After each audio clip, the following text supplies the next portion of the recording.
Muito bem, somos convidados aí a reagir ao podcast Três Irmãos, que entrevista o teólogo Rodrigo Silva, teólogo ou historiador Rodrigo Silva, e ele vai falar um pouquinho se Deus é bom ou não, e é nesse sentido que nós vamos fazer a nossa discussão, a nossa conversa. Em 1 Crônicas está registrado que Davi faz um recenseamento. Como resultado, 70 mil pessoas são mortas por Deus por causa do pecado de Davi. O pecador continuou vivo e milhares morreram por causa do seu erro. O próprio Davi assume o erro. Isso não foi injusto? Olha, veja bem, essa questão de Deus, tem até um livro de... eu vou lembrar o nome do autor aqui. Nossa, tá na ponta da língua. Is God a Moral Monster? É Deus um monstro. Dá uma bugada para mim, por favor. É Deus um monstro moral? Gente, está na ponta da. Em primeiro lugar, eu destruir a Mona Lisa é um crime contra um patrimônio da humanidade. Mas Leonardo da Vinci rasgar a Mona Lisa não era, porque ele pode fazer outra. Qualquer quadro de Leonardo da Vinci vai ser um quadro de Leonardo da Vinci. Eu não posso destruir uma obra de Picasso, mas o Picasso pode destruir uma obra de Picasso porque ele tem como fazer outra. Eu tirar a vida de alguém é assassinato. Deus tirar a vida de alguém não é assassinato. Que não... Muito respeito aí ao Rodrigo Silva, mas a sua informação não condiz com a realidade, né? Dizer que o criador de uma obra ele pode destruir a obra e depois refazê-la, não existe essa possibilidade, né? Se um artista ele rasga a Mona Lisa, o autor, e depois ele faz de novo essa obra, ele está fazendo uma outra obra e que nunca vai ser igual à mesma obra. Então, sugerir que um gesto humano se iguale ao gesto do possível divino não é um bom exemplo aí do Rodrigo Silva. E é importante entender que como que nós podemos admitir que Deus me cria, eu estou aqui vivendo a minha vida sem pedir para vir para cá, e de repente Deus decide, vou matar o Eleomar e ele vai renascer de novo, ou vai ser criado de novo, e se eu não quero? E se eu quero ficar aqui? E se eu quero continuar aqui? Então Deus realmente ele faz isso da cabeça dele sem uma explicação. Então Deus pega a sua obra, que é o ser humano, vamos supor, e ele de repente decide, não, eu não quero mais esse ser humano aí, eu vou destruir este ser humano. Aí Rodrigo Silva está dizendo que Deus é assim, o dono do ser humano e ele pode fazer o que ele quiser, né? Como se o ser humano fosse um escravo de Deus que está aqui como um boneco, né? E que Deus faz do ser humano o que ele quer, a hora que ele quer, do jeito que ele quer, e nós não podemos reclamar de nada. Como assim Deus pode matar a hora que ele quer, do jeito que ele quer, porque ele é o Criador? Que Deus perverso, que Deus miserável, que Deus castigador, que Deus sanguinolento é esse que cria uma obra e lá no Antigo Testamento diz lá que Deus faz tudo bom, tudo tá certinho em Gênesis, e de repente Deus diz assim, não tá bom não, vou acabar com algumas pessoas aí, né, e depois eu faço de novo, né? Como no caso aí de que esse personagem bíblico, né, fez o pecado e Deus resolve matar aí 70 pessoas no lugar dele e deixa ele vivo, né? Então Deus resolveu, né? Não, eu vou matar 70 e vou deixar ele vivo, ele que é o pecador, porque eu crio, eu faço o que eu quero, então esses 70 que se dane, eu vou matá-los e pronto, eu sou o dono deles e o pecador vai ficar vivo. Eu decidi assim. Vocês acham que isso é uma proposta de um Deus amoroso, de um Deus bondoso, de um Deus que é semelhança do ser humano, que quer o bem do ser humano? Parece que não fecha essa ideia aí, né? Então a gente tenta fazer teologia com esses textos bíblicos que não tem como explicar, né, humanamente. Então tenta-se dar explicações, fazer malabarismo para tentar explicar e dizer que Deus é bom, que Deus é justo, que Deus é misericordioso. Segundo ponto, realmente tem atos de Deus que nós não entendemos na história, mas uma coisa que eu aprendi fazendo 2 doutorados e um pós-doutorado é um monte de coisas que eu não sei. Eu tive com um artista plástico hoje que ele faz bonecos que vai estar lá no museu de silicone. Rapaz, a veia do boneco é a coisa mais impressionante. Aliás, até um parênteses. Eu mostrei para ele um vídeo para nos negenciar. A primeira coisa que eu aprendi é que eu não sei fazer um boneco daquele. E estava o mestre de obras que era ali. Só que eu falei, pois é, mas é engraçado. Mas se eu te pedir para assentar uma laje aqui também, você não sabe. E se nós três, o mestre de obra sabendo construir, você sabendo fazer boneco, ou entendendo de arqueologia, tiver no avião e o piloto começar a passar mal, tá lascado, porque nenhum dos três sabe o que fazer. Ou seja, é muito importante você saber que aquilo que você sabe de bom é apenas 0,0000001% de todo o conhecimento que está em seu redor.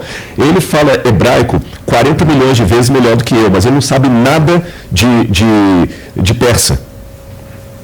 Então, a cara dele, olha. Eu fiquei rindo, eu estava pensando. Quando eu vejo um monte de coisas que eu não entendo, eu percebo como é que eu sou leigo em 99% do conhecimento que está em redor. E uma coisa que eu percebo, quando o cara é técnico naquilo, ele vai fazer coisas que eu não entendo. Ele vai fazer coisas que eu não entendo. O médico vai te pedir coisas que não fazem o menor sentido, não. O médico sabe o que está pedindo. Um cara que vai consertar aqui um computador, ele vai fazer um negócio que não faz sentido. Então deixa o técnico ser técnico e fica na sua, já que você é ignorante. O médico vai te pedir coisas que não fazem o menor sentido, não. O médico não sabe o que está pedindo. Um cara que vai consertar aqui um computador, ele vai fazer um negócio que não faz sentido. Então deixa o técnico ser técnico e fica na sua, já que você é ignorante. O que isso tem a ver com Deus no segundo item? Deus é o especialista em todas as coisas do universo. E se o especialista da Terra faz coisas que eu não entendo, porque ele sabe o que está fazendo, e se eu for inteligente eu vou ficar quieto e não vou discutir com ele, Deus é um especialista maior. Ele sabe o que está fazendo. Eu posso... Então aí Rodrigo Silva está dizendo que Deus pode fazer o que ele quiser, porque ele é o técnico que conhece todas as coisas e sabe de todas as coisas. Nós sabemos que o técnico, ele se pega uma geladeira para consertar ele vai consertar, ele vai arrumar. Se o técnico ele vai mexer na internet, ele está indo ali para consertar a internet.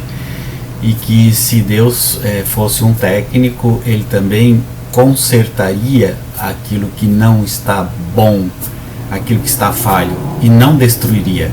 E aí Rodrigo se perde, porque Deus destrói, Deus mata aqueles que ele acha que devem morrer. Deus mata aqueles que ele entende que devem morrer, ou porque descumprem a lei, ou porque não seguem o seu mandamento. Ele é cruel, ele não conserta. Deus não é alguém que conserta como um técnico. Deus é um destruidor. É como se alguém viesse consertar a minha internet e destruísse a minha internet. Fosse consertar o meu carro e destruísse o meu carro. Assim também é Deus, com relação ao ser humano. Ele não conserta, ele destrói, e a gente pode ver isso em várias passagens bíblicas, que comentam as dificuldades de Deus, Podemos ver aí vários textos bíblicos onde Deus mata as pessoas, Então isso é muito difícil da gente entender, esta vontade de Deus de matar. Então vamos ver alguns textos bíblicos onde Deus mata as pessoas. Vamos ler Deuteronômio 32:39. Vede, agora que eu sou, e mais nenhum Deus comigo, eu mato e faço viver, eu firo e saro, e ninguém há que escape da minha mão. Olha aí, Deus é que faz o mal, tá vendo? Ele diz que ninguém escapa da mão dele, quem faz o mal é ele mesmo, é Deus. Ele faz o bem e faz o mal. Esse é o Deus que você segue, o Deus da Bíblia?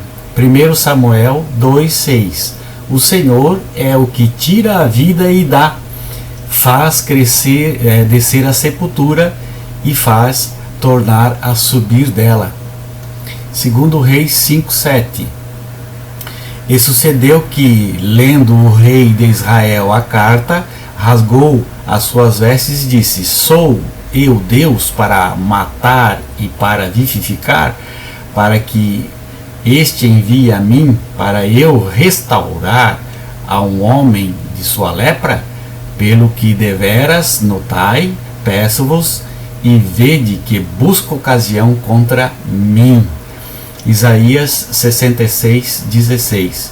Porque com fogo e com a sua espada entrará o Senhor em juízo com toda a carne, e os mortos do Senhor serão multiplicados. Oh, Deus bonzinho isso aí, né? Êxodo 22:24. E a minha ira se acenderá e vos matarei à espada. É Deus falando, hein? E vossas mulheres ficarão viúvas e vossos filhos órfãos. É Deus que está dizendo isso. É o Deus da Bíblia. Salmo 90, versículo 5. Tu os leva como corrente de água, são como um sono, são como a erva que cresce na madrugada. Ezequiel 21:4. Por isso que hei de exterminar do meio de ti o justo e o ímpio. A minha espada sairá da bainha contra toda a carne, desde o sul até o norte. Esse é o Deus bonzinho que o Rodrigo Silva diz aí: eu não entendo, eu sou ignorante para entender os princípios de Deus, as ideias de Deus, o que Deus está fazendo, por que Deus mata. Não tem nada que não se entenda nisso aqui. Deus é um Deus sanguinolento que gosta de matar as pessoas, né? O ser humano, né? Então isso é muito louco. Gênesis 18:26. Longe de ti que faças tal coisa, que mates o justo com o ímpio, e que o justo seja como o ímpio, longe de ti seja.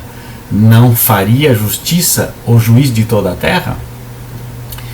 Vamos ver Jeremias 25:31.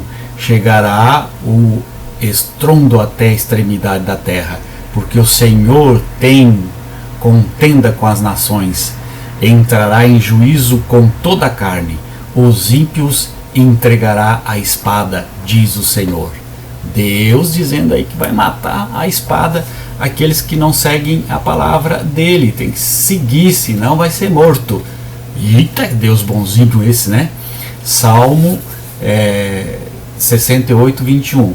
Mas Deus ferirá gravemente a cabeça dos seus inimigos e o crânio cabeludo do que anda em suas culpas. Sempre, Deus não tem meia medida, ou me ama ou vai ser morto, né? Salmo 139, versículo 19. Ó Deus, tu matarás de certo o ímpio? Apartai-vos, portanto, de mim, homens de sangue. Epa! Isaías 11:4. Mas julgará com justiça os pobres e repreenderá com equidade aos mansos da terra, e ferirá a terra com a vara da sua boca, e com o sopro dos seus lábios matará o ímpio. É Deus matando, né? Provérbios 19:16. O que guardar o mandamento, guardará a sua alma, mas o que desprezar os seus caminhos morrerá. Ou é de Deus ou morre. É Deus falando. Jeremias 25:33. E serão os mortos do Senhor naquele dia, desde uma extremidade da terra até a outra, não serão planteados, nem recolhidos, nem sepultados, mas serão por esterco sobre a face da terra. Então Jeremias aí está dizendo que Deus vai exterminar as pessoas, aí um grupo de pessoas, e vai ficar em cima da terra apodrecendo, será esterco. Esse é o Deus bonzinho. Levítico 23:30, também toda alma que naquele mesmo dia fizer alguma obra, aquela alma eu destruirei do meio do seu povo. Jeremias 27:13, porque morreríeis tu, o teu povo, a espada e a fome e a peste, como o Senhor disse contra a nação que não servir o rei da Babilônia? É isso aí, né? Não serve o rei da Babilônia, vai morrer de peste, de fome, vai morrer na espada, na guerra. Isaías disse assim: deixareis o vosso nome aos meus eleitos por maldição, e o Senhor vos matará, e a seus servos chamará por outro nome. É Deus, o bonzinho aí, fazendo essas coisas. Vamos lá, mais alguns textos aqui interessantes, olha só aqui. 1 Crônicas 2:3. Os filhos de Judá foram Onã, Selá, esses três lhe nasceram da filha de Sua, a cananeia. E o primogênito de Judá, foi mau aos olhos do Senhor, pelo que o matou. Deus matou aí esse camarada. Gênesis 38:10. E o que fazia era mal aos olhos do Senhor, pelo que também o matou. Deus matando. Êxodo 4:24. E aconteceu no caminho, numa estalagem, que o Senhor o encontrou e o quis matar. Números 22:33. Porém, a jumenta me viu e já 3 vezes se desviou de diante de mim, e se ela não desviara de diante de mim, na verdade que eu agora te mataria e a ela deixaria com vida. Então aqui Deus dizendo: olha, a jumenta te desviou 3 vezes do caminho e você está insistindo em vir aqui. Então, se você continuar fazendo isso, eu vou te matar e vou deixar a jumenta viva. Então Deus dizendo aí que vai matar o camarada, mas o bicho ele vai deixar vivo. Então, Salmo 135:11. A Seom, rei dos amoreus, e a Og, rei Bazã, e a todos dos reinos de Canaã, Deus vai matar. 1 Samuel 2:25. Pecando homem contra homem, os juízes julgarão. Pecando, porém, o homem contra o Senhor, quem rogará por ele? Mas não ouviram a voz do meu pai, porque o Senhor os queria matar. E assim vai, né? 1 Samuel 25:38. E aconteceu que, passados quase 10 dias, feriu o Senhor a Nabel, e este morreu, Deus ferindo e matando as pessoas. 1 Samuel 26:10. Disse mais Davi: vive o Senhor, que o Senhor o ferirá, ou o seu dia chegará em que morra, ou descerá para a batalha e perecerá. Deus aí numa luta danada. E assim nós vamos vendo muitos textos bíblicos, né, onde Deus é um assassino. 1 Reis 17:20. E chamou o Senhor e disse: ó Senhor, meu Deus, também até a esta viúva com quem eu moro afligiste, matando-lhe seu filho. Olha, Deus matou o filho da viúva. De que já se viu? E você sabe que naquele tempo uma viúva ter um filho era tudo para ela sobreviver. Então significa que, matando o filho, Deus deixou a viúva, que já tinha perdido o marido, agora perdeu o filho e vai viver nesse sofrimento. Deus bonzinho pra caramba, esse Deus da Bíblia, né? Amós 1:8. E exterminarei o morador de Asdod e o que tem o cetro de Asquelon, e o tomarei a minha mão contra Ecrom, e o resto dos filisteus perecerá, diz o Senhor Deus. E assim nós vamos encontrando muitos textos bíblicos onde Deus é um assassino. Ele gosta de matar, né? 105 versículos bíblicos onde Deus gosta de matar, onde Deus manda matar, onde Deus sente prazer em matar. Então, dizer que Deus é o criador do universo e tem coisas que ele faz e a gente não entende e por isso deve abaixar a cabeça e permitir que ele faça, é uma ignorância, é tentar fazer teologia e malabarismo para explicar e para dizer que Deus é bom, mas não tem nada de bom nesse Deus bíblico que eu acabo de... Esse exemplo aqui, a galera vai ficar com dúvida. Algumas situações em que Deus mandou literalmente matar criança de peito, os amalequitas, destrói criança de peito e tudo mais, eu tenho comigo uma hipótese que eu levanto, que isso é uma hipérbole do texto hebraico, porque o texto hebraico a gente estuda de duas maneiras, como teólogo. Eu estudo como palavra de Deus, que é um momento de devoção, Hashem vai falar comigo através daquelas palavras, é a palavra dele através dos profetas, e eu estudo também como um acadêmico. E como um acadêmico, eu posso dizer, repito, talvez ele não concorde comigo, que a Bíblia é Deus falando com sotaque humano. Então, Rodrigo Silva tenta explicar aí a crueldade de Deus em mandar matar crianças, em mandar matar aqueles que contrariam a vontade dele, que não querem seguir ele, etc, etc, como uma hipérbole, como um exagero do escritor bíblico, né, do narrador da Bíblia. Então, o narrador da Bíblia, ele faz um exagero, né, como a gente diz assim, vou morrer, estou quase morrendo congelado. Quem está congelado está morto, então foi um exagero.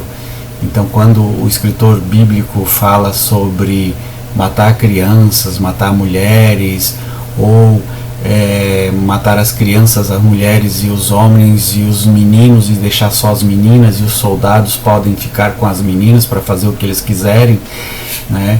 Isso é uma hipérbole, é um exagero do texto bíblico ou do narrador bíblico.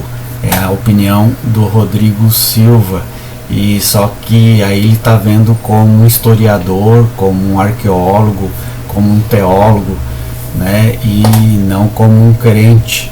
E aí a gente vê a confusão que se faz na interpretação dos textos bíblicos, né? Então, para alguns textos é hipérbole, é exagero, e para outros não, né? Dizer, Jesus morreu e ressuscitou, isso não é uma hipérbole. Jesus curou o cego, isso não é uma hipérbole. Jesus transformou a água em vinho, isso não é uma hipérbole, não é um exagero. Só alguns textos que são exagerados e outros não. Então você vê que é uma dificuldade aí de provar que Deus é bom, que Deus é honesto, que Deus não é sanguinolento, que Deus não é inútil, né? Esse Deus bíblico, não tem como provar, como dizer que esse Deus é bom. Agora tem como provar que ele é mal e que ele faz o mal contra o ser humano, e isso estão nos textos bíblicos. Aí são 105 versículos onde Deus mata ou manda matar, tanto no Novo como no Antigo Testamento. Portanto, caro ouvinte que ficou até agora, você que acredita em Deus pode dizer que existe uma explicação para isso, mas não existe. O Deus é uma criação do ser humano, não é? Então não há como dizer o contrário. Existe aí uma visão fenomenológica, quer dizer, a partir da cultura, das vivências do ser humano desde o princípio da humanidade, ele se tornou um ser violento, né? Porque todos os animais são violentos, desde os minúsculos animais celulares que comem um ao outro, até os animais que se alimentam da carne um do outro. O ser humano também é um ser violento, que se alimenta de carne, que mata animais, que vê, que necessita da violência. Portanto, o ser humano é violento. E aí dizer que nós somos violentos. Então dizer que Deus, os escritos, os textos bíblicos tem essa característica humana de violência, porque o ser humano é violento e não é Deus que é violento, é só o homem que é violento, e ele então traduz nos textos bíblicos, na narrativa bíblica, a violência humana e não a violência de Deus. Não faz também sentido. Então, se nós somos violentos, nós somos feitos por Deus, e diz lá Gênesis que tudo estava perfeito, o homem também é perfeito, então logo faz parte da perfeição a violência. Ah não, mas houve o pecado do Adão e Eva, mas Deus fez tudo perfeito, como que houve pecado de Adão e Eva? Então Deus não fez Adão e Eva perfeito, mas Deus faz tudo perfeito. Então não tem explicação para isso, fica uma enrolação e nunca se chega a um denominador que prove que Deus é bom e que a Bíblia é uma mistura de culturas, de regras, de medos, de limitações, de sofrimento, de sangue, de dor, e que esses escritos não revelam nada a não ser o homem criando um Deus para colocar regras na humanidade e medo nas pessoas para que elas pudessem obedecer essas regras e obedecer então assim os sacerdotes e obedecer os reis. Deus só serve para isso, para pôr medo nas pessoas, para limitar as pessoas, para escravizar as pessoas. Não serve para mais nada. Um grande abraço. Se você não gostou, paciência. É isso aí, tá bom? Um abraço, tchau, tchau.